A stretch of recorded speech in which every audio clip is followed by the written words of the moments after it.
সন্দেশখালীর ধর্ষিতা মাকে বলেছেন, তুমি যে ধর্ষণ হয়েছে তার ভিডিও দেখাও। তিনি যে ছেলে মেয়েগুলো পরীক্ষায় পাশ করার পরও রাস্তার ধারে বসে আছে চাকরি না পেয়ে, তিনি তাদের বিরুদ্ধে বলেছেন নাটক হচ্ছে। তা সেই সৌগত রায় অভিজ্ঞ কি অভিজ্ঞ নয় তা নয়, সব থেকে বড় সমস্যা তৃণমূল কংগ্রেস এবং সৌগত রায়। সুজন চক্রবর্তী এসছেন সৌগতবাবুকে জেতানোর জন্য। এই মুহূর্তে আজ তাক বাংলার মুখোমুখি হয়েছেন দমদমের বিজেপি প্রার্থী শিলবদ্ধ দত্ত। সকাল থেকে তিনি প্রচার করছেন, সাধারণ মানুষের সঙ্গে মিশে যাচ্ছেন এবং রোড শো, কিছুক্ষণের মধ্যে তিনি রোড শো সামিল হবেন। বিজেপি রাজ্য সভাপতি সুকান্ত মজুমদারও থাকবে। আমরা সরাসরি শিলদার কাছে চলে যাবো। শিলবদ্ধদা, কি বলবেন? এখনো পর্যন্ত দমদমে যে প্রচার করছেন, মানে কি ধরনের সাড়া পাচ্ছেন? দেখুন, ভারতবর্ষের মানুষ ঠিক করে নিয়েছেন নরেন্দ্র মোদীকে তৃতীয়বারের জন্য প্রধানমন্ত্রী করবেন, 400 আসন বেশি আসন দেবে। তা নরেন্দ্র মোদী 400 বেশি আসন যদি পায়, দমদম বাদ দিয়ে পাবে কেন? দমদম জিতবে, নরেন্দ্র মোদী জিতবেন, বিজেপি জিতবে।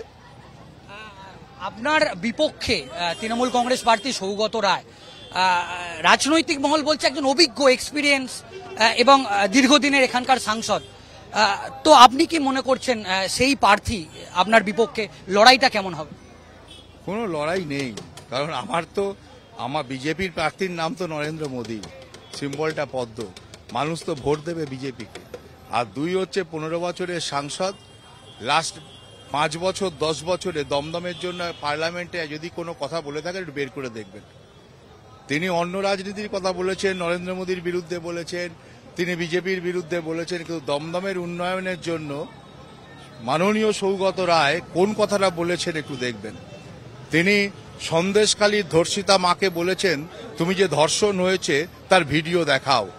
তিনি যে ছেলে মেয়েগুলো পরীক্ষায় পাশ করার পরও রাস্তার ধারে বসে আছে চাকরি না পেয়ে, তিনি তাদের বিরুদ্ধে বলেছেন নাটক হচ্ছে।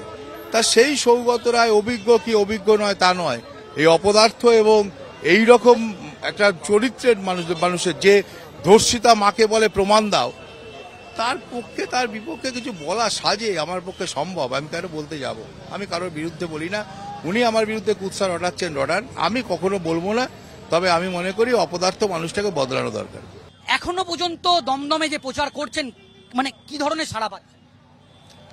দেখুন, ভারতবর্ষের মানুষ ঠিক করে নিয়েছেন নরেন্দ্র মোদীকে তৃতীয়বারের জন্য প্রধানমন্ত্রী করবেন, 400 আসন বেশি আসন দেবে। তা নরেন্দ্র মোদী 400 বেশি আসন যদি পায়, দমদম বাদ দিয়ে পাবে কেন? দমদম জিতবে, নরেন্দ্র মোদী জিতবেন, বিজেপি জিতবে। আপনার বিপক্ষে তৃণমূল কংগ্রেস প্রার্থী সৌগত রায়, রাজনৈতিক মহল বলছে একজন অভিজ্ঞ, এক্সপিরিয়েন্স এবং দীর্ঘদিনের এখানকার সাংসদ। তো আপনি কি মনে করছেন সেই প্রার্থী আপনার বিপক্ষে লড়াইটা কেমন হবে? কোনো লড়াই নেই, কারণ আমার বিজেপির প্রার্থীর নাম তো নরেন্দ্র মোদী, সিম্বলটা পদ্ম। মানুষ তো ভোট দেবে বিজেপিকে। আর 2 হচ্ছে 15 বছরের সাংসদ, লাস্ট 5 বছর 10 বছরে দমদমের জন্য পার্লামেন্টে যদি কোনো কথা বলে থাকেন একটু বের করে দেখবেন। তিনি অন্য রাজনীতির কথা বলেছেন, নরেন্দ্র মোদীর বিরুদ্ধে বলেছেন, তিনি বিজেপির বিরুদ্ধে বলেছেন, কিন্তু দমদমের উন্নয়নের জন্য মাননীয় সৌগত রায় কোন কথাটা বলেছেন একটু দেখবেন। তিনি সন্দেশখালীর ধর্ষিতা মাকে বলেছেন, তুমি যে ধর্ষণ হয়েছে তার ভিডিও দেখাও। তিনি যে ছেলে মেয়েগুলো পরীক্ষায় পাশ করার পরও রাস্তার ধারে বসে আছে চাকরি না পেয়ে, তিনি তাদের বিরুদ্ধে বলেছেন নাটক হচ্ছে।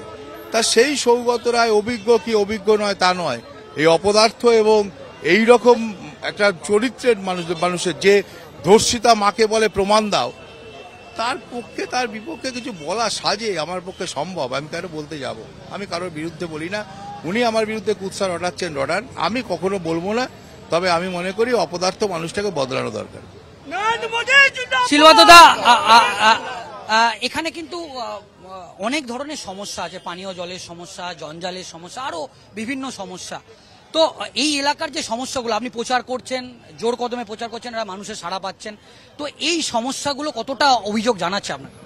না, এখানে সব থেকে বড় সমস্যা তৃণমূল কংগ্রেস এবং সৌগত রায়।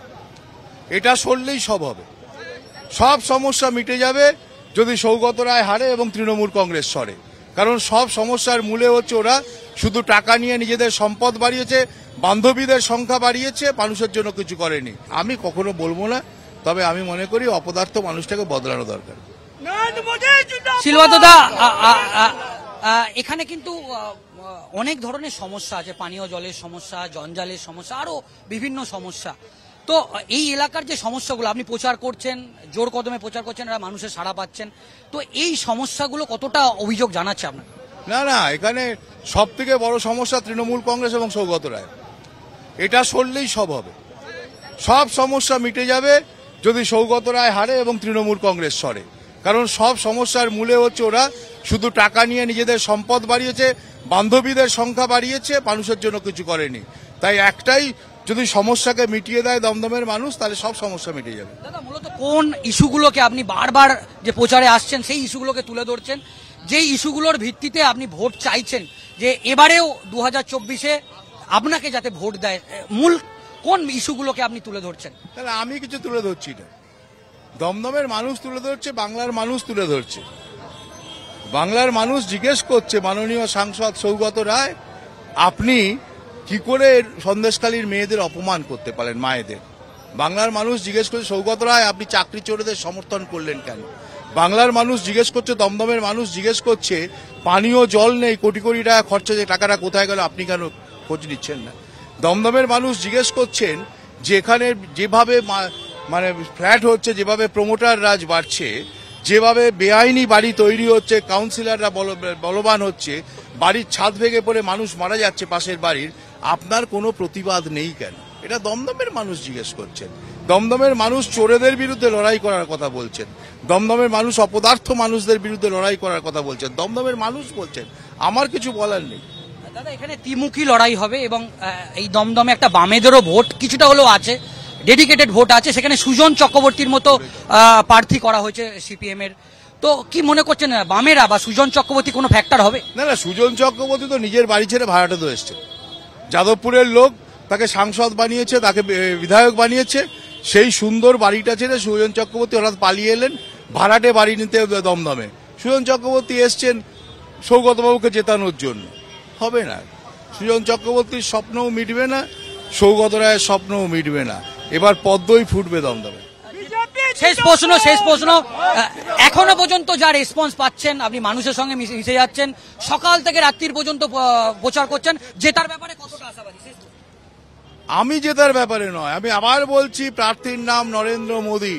তিনিই জিতবেন, তিনিই তৃতীয়বারের জন্য প্রধানমন্ত্রী হবেন, তিনিই মানে ভারতবর্ষকে নতুনভাবে এগিয়ে নেবেন। আমি তার প্রতিনিধি, এছাড়া কিচ্ছু নয়। আজতাক বাংলার মুখোমুখি ছিলেন, তিনি প্রার্থী নয়, শিলবদ্ধ দত্ত প্রার্থী নয়, এখানে প্রার্থী নরেন্দ্র মোদী, এবং নরেন্দ্র মোদীকে দেখেই এই এলাকার মানুষ তাকে ভোট দেবে, সেটা তিনি স্পষ্ট করলেন।